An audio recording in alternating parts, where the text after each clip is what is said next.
नमस्कार मंडळी. तर हा व्हिडिओ 2 दिवसा अगोदरचा आहे.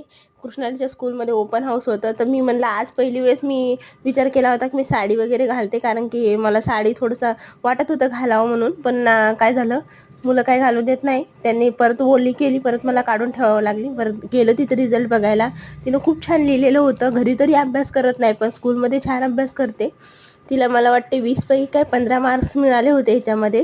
आणि ड्रॉइंग पण छान केलं होतं. तिला काय हे नाही एवढं, पण तरी बी तिने घरी आले तर खूप डोळे दुखत होते तिचे.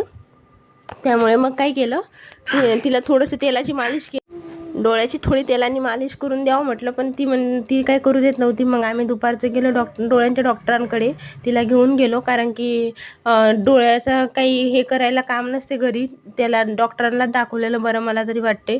त्यामुळे मग मी तिला डॉक्टरांकडे घेऊन गेली. दादू जेवढा मस्त चालला त्याने काही व्हिडिओ शूटिंग करू दिली नाही तिथली. त्याच्यानंतर आम्ही तिथून उशीर झाला होता, मग स्वामीनारायण मंदिरला गेलो. स्वामीनारायण मंदिर खरंच खूप छान आहे. मी फर्स्ट टाइम गेली होती स्वामीनारायण मंदिरला, आणि रात्रीला खूप उशीर झाला होता, आणि त्या दिवशी लाईटिंग पण नव्हती तिथे. मला तिथले वॉचमॅन सांगत होते की फक्त शनिवार रविवारीच तिथे बाहेर लाईटिंग लावतात. तरी पण खूप छान असा निसर्ग होता, आणि मुलांना खूप मज्जा वाटत होती. दर्शनला पण खूप मज्जा वाटत होती.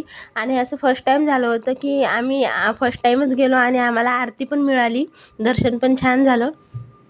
असं नाही की गेलो आणि घाई गडबडीत झालं, काही नाही. आपण मंदिर खूपच छान आहे, आणि हा आतला गाभारा आहे. आता तिथे व्हिडिओ शूटिंग करणं काय हे नव्हतं, पण आम्ही आरतीला गेलो होतो तर सगळ्यांनी थोडं थोडं मोबाईल काढून शूट केलेलं होतं. पण मला वाटलं की नको आरतीच्या मध्ये, म्हणून मग